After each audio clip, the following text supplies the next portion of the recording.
Prince William opens up about his faith. And Meghan Markle is oblivious to her bad PR.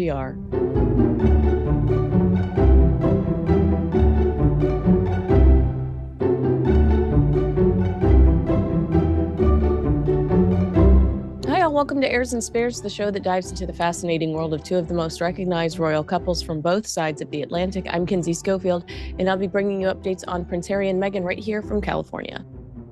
And I'm Rupert Bell, and I'm in the UK, and I've got all the news about the Prince and Princess of Wales. Let's talk about the Prince and Princess of Wales, Rupert. I don't know how often I have the discussion quite a bit about, in general, about Prince William's faith, the idea of him becoming king and becoming the head of the church. I just talked to Russell Myers about it because he wrote that new book about Prince William and Catherine. There have been questions surrounding Prince William's faith, and we're getting to hear a little bit about that thanks to the Times. It says that Prince William has moved to clarify his stance on religion, revealing a quiet faith and a clear commitment to the Church of England after years of speculation about his beliefs. William, who will one day serve as the church's supreme governor when he becomes king, has faced questions because he's not known to be a regular churchgoer like his father, King Charles III, or grandmother, late grandmother, Queen Elizabeth II. Sources close to William say he wants to draw a line in the sand on the issue and make clear that while his faith may be more private, he takes the role very seriously. What was your reaction to reading this headline? Because, like I said, it is kind of like this topic that's surrounded by mystery.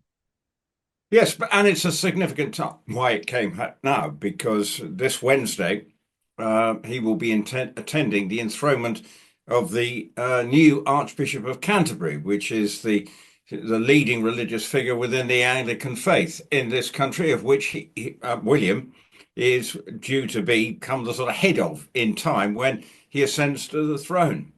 He will be going to that enthronement with the Princess of Wales.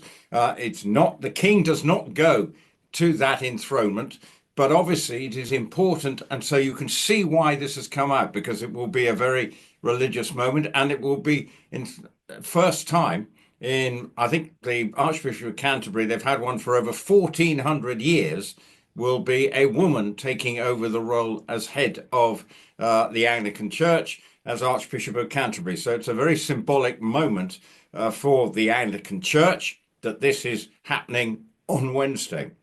So you can see why this article came out about his faith. And let's be honest, Kinsey, your people's faith should be a personal thing. You know, it's something, but some people are saying, well, he should be leaping from the rafters, proclaiming his faith and his Christianity. That's not his style. So why should he? But I think what he does understand, whatever his faith is within how he believes God in God or whatever, as his role as head of Anglican Church, he understands the importance of the fact that he will become head of that institution in due course. And it will be the Archbishop of Canterbury who will, as we saw at the coronation, be responsible for crowning the new monarch. And obviously it's important that he establishes a strong rapport with the current incumbent over the next few years, because they will be going on a, to use an awful phrase, a journey together.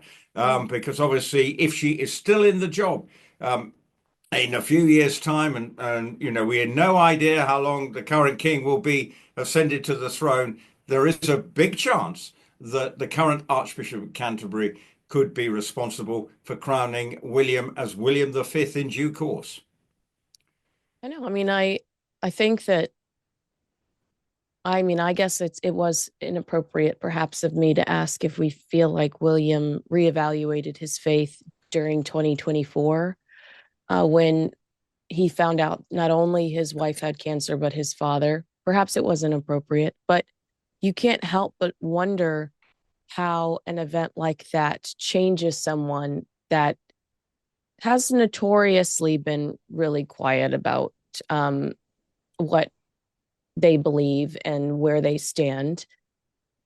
But I do think that I've always been under the assumption that he is a faithful person, a spiritual person, a religious, maybe not a religious person, but you do see differences when they talk to people all over the world, like surveys. Some will say, well, I'm spiritual, but not religious. I'm religious, but not maybe not spiritual. I think it was in Japan, there was a study where people follow the religion specifically, but that doesn't, but they just do it because that's automatic and they do it. They would not necessarily consider themselves spiritual. So it's a strange thing he has to navigate, like the entire world looking at him asking where you stand on something like this when religion has become not, well, they tell you don't discuss politics or religion at the dinner table always, but it has become more of a private pursuit in our lives. It's not something like it was in the 1950s where you expected to see everyone at church, maybe. Well, through time, going to church, the local villages, the church was a very important part of people's life. But obviously, that has been, over these last few years, the church has had to contend with a lot of issues, particularly, well, the Catholic Church and the Anglican Church have all had to deal with certain fallouts from some very bad publicity with some pretty awful incidents. But for the future king, I do think it is. He talks about his quiet faith. He's not someone who will be, as he says, I don't rush off to church every Sunday. Yeah. But I think he's beginning to understand what being the king is all about. And over these next few years, and that's just one of his important roles. And yes, he's got to have a faith, he's got to have a belief, but we don't need to hear about it. Now, the Queen knew that saw her faith as an extremely important part of her life. That gave her a sense of purpose. She was driven by that. For William, it's a different sort of vibe, I think. But I do think you were right to ask the question about in 2024 when, both members of his two very important members of his family were diagnosed with cancer.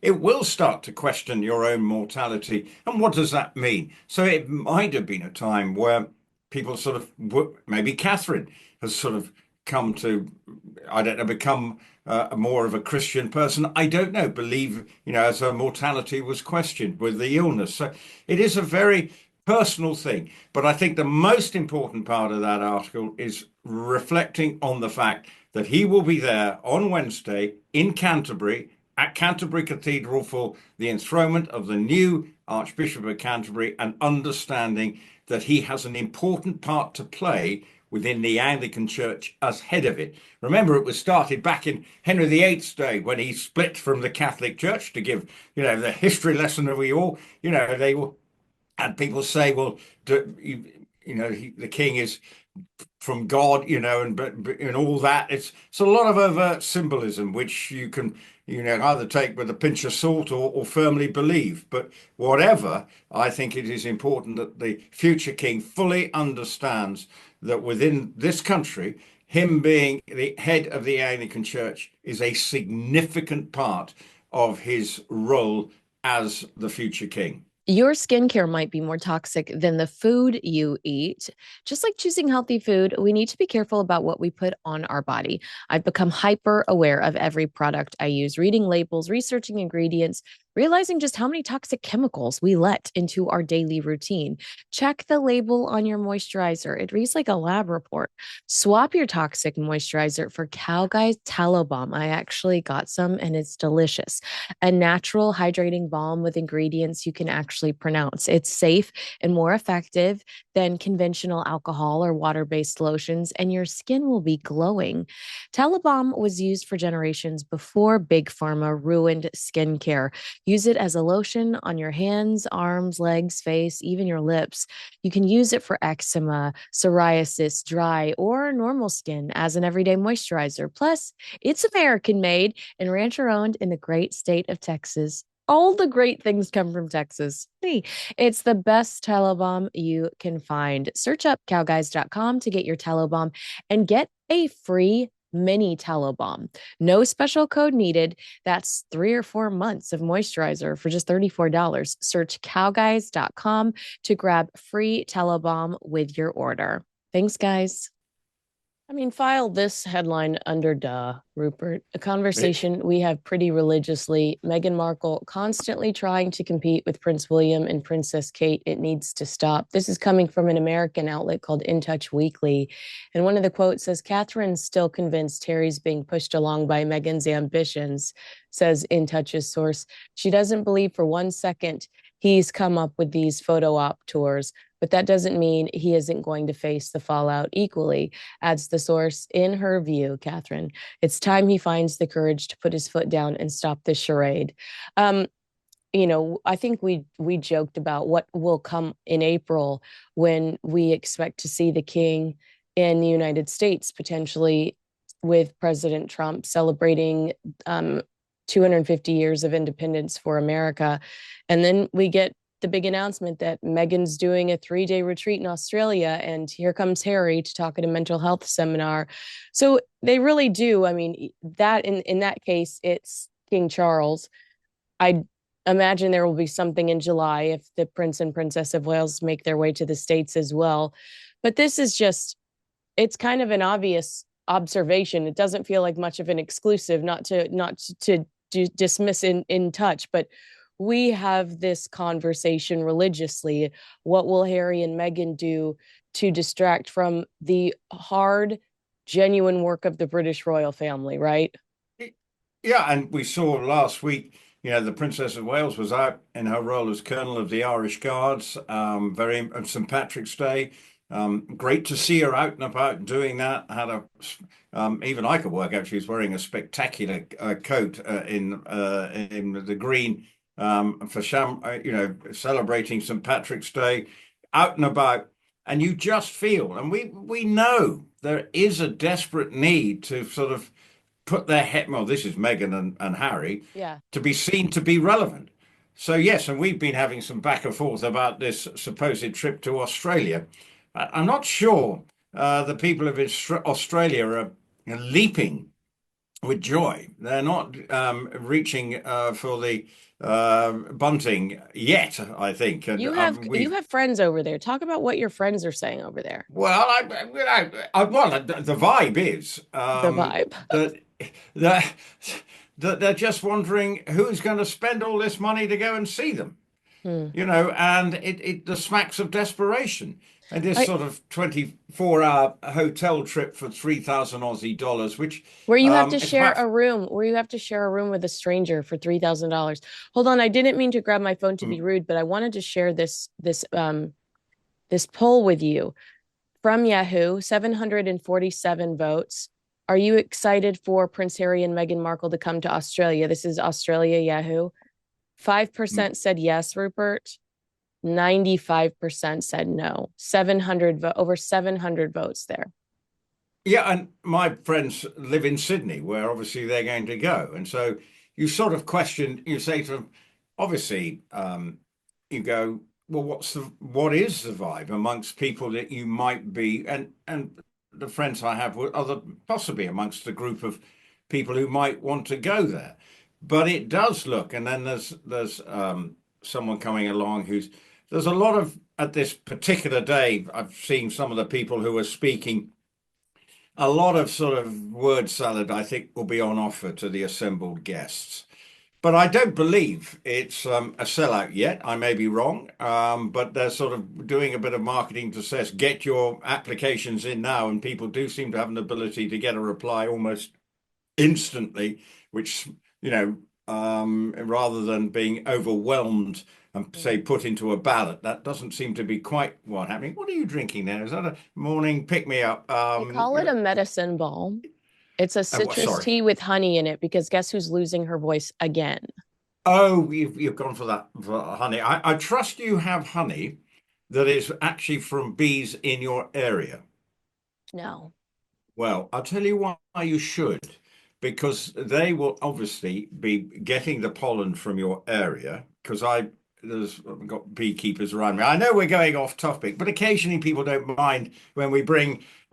You should have honey that comes from your area because it will build up resistance to pollen in Mm, the area. love that. So that is the reason. So if you could find yourself, I'll have to go to my you know, farmer's market. well, that's exactly what you probably have to do. Yeah. Go and find your local honey from your local farmer's market. I'm very lucky in that someone down the hill has his own bees, and so occasionally he produces some fabulous honey from eating off my plucking away at my lavender Oh, or doing whatever whatever you do anyway. So anyway, very very lucky. But anyway, I'm just saying if you no, want thank you for the real, advice. That's good advice. I know you're absolutely right. so anyway, where were we? Back on Meghan and Australia. So it's not all sweetness and light for them. I don't with this Australian trip. I think it's going to be a tough one. They will do their level best to make it look like a PR success. But I mean, I'm not sure why I would want to spend $3,000 Australian dollars, as I say, about 1,500 English pounds. So that probably makes it about $2,000 US. Too So much. it's not cheap to basically have a photo op and maybe hear about the power of United. I can almost hear what they're going to be saying, That she's and gonna, I'm you need sure. to anchor in your own knowing. Well, I don't know You what need she's to going to. But anchor in your own knowing. I wrote a soap company when I was 11 years old. I was traumatized by the Rodney King riots. It made me who I am. Oh my God, Megan. Oh my God. Okay. We've heard it all before. We've heard it all before. Well, Can I ask your opinion about her? And this is a kind of a breaking story, so I'm sorry if you don't have I'm sorry that we don't have the list in front of us, but the trademarks for Australia. Meghan has clearly launched some trademarks in Australia in hopes of launching as ever, an arm of as ever in Australia. Don't you wonder why it's Australia? I mean, from a royal watching perspective, we have the analytics to show that they had a successful trip in 2018, but they have not nurtured that relationship. They haven't been back since then. Do you think that she had a large audience listening to her podcast in Australia? Do you think that she charted higher with Love Meghan, or is like everything else in the Sussex brand, there's no method to the madness, and they really are just looking back on 2018 and remembering the love that they had there, because I just don't Policy. understand why it's Australia. Well, they obviously thought that success was a triumph, but it was also the trip that she said, "Why aren't I being paid for this?" It launched that, I don't do this just for love, or Yeah. my sense of duty, which is what Harry was quite happy to go there. He knew there was a purpose, part of the Commonwealth. His father is head of state in Australia, so there's a great deal of symbolism. So, and You'd think Meghan that didn't like get that. Canada, you'd think that she'd want to do it in Toronto though, right? Because she lived in, or I mean Canada, because she lived in Toronto for a little bit. She would tell you that she was very popular there and had a lot of success there. Um, I mean, we've seen them spend some time in Canada. I'm surprised that Canada isn't the first Would it be option. more logic? Wouldn't it be more logical given that the product are in North America? And I mean, I know there's a bit of a well, I don't know what's going on, but there's Canada and America maybe having a tariff war, and suddenly the as ever products will be subject to 500% tariffs. I don't know. Well, I don't know, but it Australia, they obviously think it's safe ground. But as I say, talking to people who are potentially in the know in Australia, they're clutching at straws as to think who's going to be enamored with her coming to town. Of course, there will be some people who will think, "Yeah, I'd love to go." Maybe out of curiosity, out of maybe do respect what she says. And we have a certain viewpoint, but there will be other people, quite right, yeah, entitled to their opinion, who want to see her. but will it be a big enough market that will drive as ever products off the roof? Now, it wasn't last week. Have we talked about the flower arranging that she did, No, I'd love Vinny? to hear your take on that. Let me hear what you have to What say. what a load of baloney! And then I mean, I'm sorry, flower arranging. Here we go. It's not rocket science. I mean, like if I want flower arranging, I'll go to my local florist. And why does she think she's a better flower? And particularly, probably, I would want to see her picking her own flowers that she has grown. This is where if she really wants to have a sense of authenticity, she should be out in her garden, showing her gardening, doing the work. Now, at the moment, I have got my hands aren't as clean as they should. I've got gardening hands. I mean, I've been out there. Um, you know, I love it. Okay, I like being out there pottering around. It's a sort of old person's thing to do. Being Potter your around. squirrels, your hateful squirrels that tear up your garden. I'm taking efforts to protect my onions from the squirrels already, but as he goes into a sort of cod Scottish accent. But anyway, the point being, I want to see. It's like when she showed her garden. She has not done any gardening. Her hands are not for gardening. Yet, if you want to be seen to be authentic, if you watch gardening programs, you actually see, I'm going this week to see a guy called Monty Don speak, who's a very respected gardener in this country, presents. But what his program is, he's out there. Okay, he's got a big plot and there may be extra gardeners, but you actually can see him getting in there, putting things into the soil. Okay, it's for TV, but that's fine. But he does look like he knows what he's talking about. And then I saw a picture. Don't get me wrong, it may be fake, but there was some as ever products, and then there was a giant baguette sticking out of it. No, that's You know, real. The phallic bread. No, that's well, real. we're going back. Last week you had the phallic description The behind in your phallic hotel mural. room. Phallic mural. Now we've got the phallic baguette The sticking out. phallic loaf. I think Yeah, phallic and loaf should be our next podcast title. Wait, can I was that can I was it just make what an observation based was on what that? you're can I make an observation based on what Yeah. you're saying though? King Charles. I mean that really is King Charles's lane. I mean the gardening and even Catherine, the Princess of Wales. We've seen Catherine, not so much William, but we have seen Catherine and William both. It was so sweet in the last few months. There were videos, and some people splice them back to back, where they don't want to put on the gloves when they're planting a tree or when they're planting flowers on engagements. You hear Catherine say, "I like to feel the earth." So even with her Meghan's jam, it just feels like, do you have your own identity at all? I mean, we never heard about jam from the Tig or uh, pre Harry.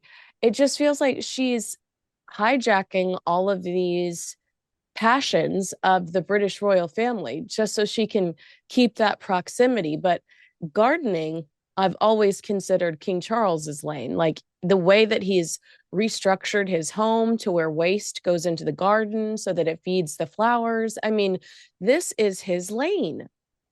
Well, absolutely. And of course, he was considered a bit of a fruitcake when he Quack. said I took Yeah. a whack job because he used to talk to the plants. I Mhm. mean, I when I plant things, I do say, "Now, come on, don't let me down. It's, grow, you Richard, grow seeds, grow." And but for the king, and we've seen celebration of his understanding of the environment, and gardening was really important. High growth, that garden means an awful lot to him. Look, of course, he's got a team behind him, but he loves going out tending to the hedges or whatever, just to feel part, and that he does it and he likes doing it. Mhm. But when you're going to trying to sell the fact that you are a great flower designer, you probably got to look like, well, let's see what you're growing and what are you doing? What's your take on your Montecito garden? Okay, we occasionally see some chickens. Well, if last time I checked, if I've got chickens running around my garden, I've got no plants left because they'll Mhm. be scrabbling around everywhere. You have to keep them under a bit of lock and key. So I that's where I struggle with. There's no authenticity. You can have we want to create this lifestyle. But even what we've seen this week, it feels slightly weird. Little glimpses of Lily as they arrange these flowers. Trying to make, oh, aren't we having fun? And again, it looked contrived, and to Well, try and make them look as don't put your kids on the internet. But here I am putting my kids all over the internet. and I mean, this is where I think people do get frustrated. That there is you say one thing, but you do the polar opposite. And here we go again. This last week has manifested itself in that way. Whereas we've seen, a degree of authenticity with the way the Waleses have been operating. They've been doing their things, and with William, as we've alluded to in this sort of discussing serious issues, question of his faith. That's a very important aspect and something that he would have been deliberating and thinking about very sensibly, that trying to get the right pitch.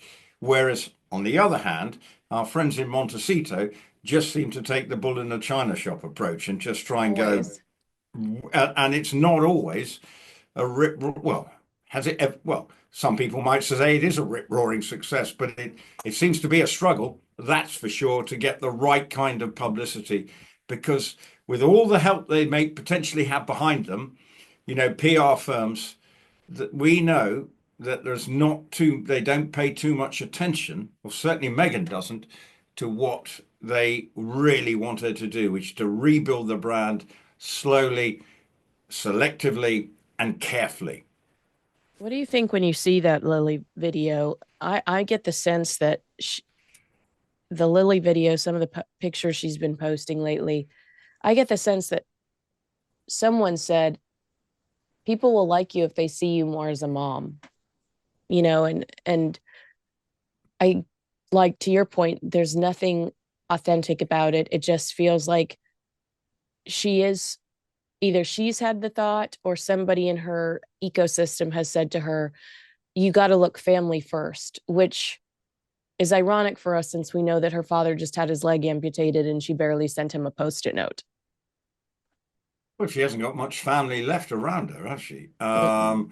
In terms of the support, that there's not much family around, and likewise for Harry, he hasn't got a family infrastructure to lean on. They're isolated as far as that is concerned. Yeah.